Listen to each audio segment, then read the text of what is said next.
ready ko ng aking ulam at dahil ako ay gutom na. Okay, wait lang.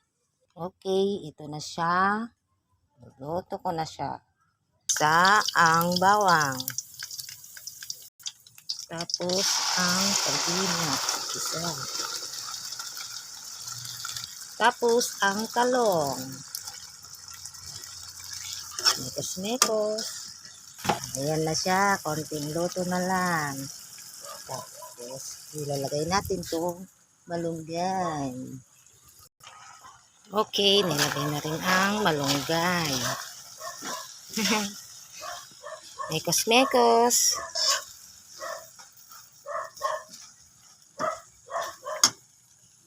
Charan! Cooking na!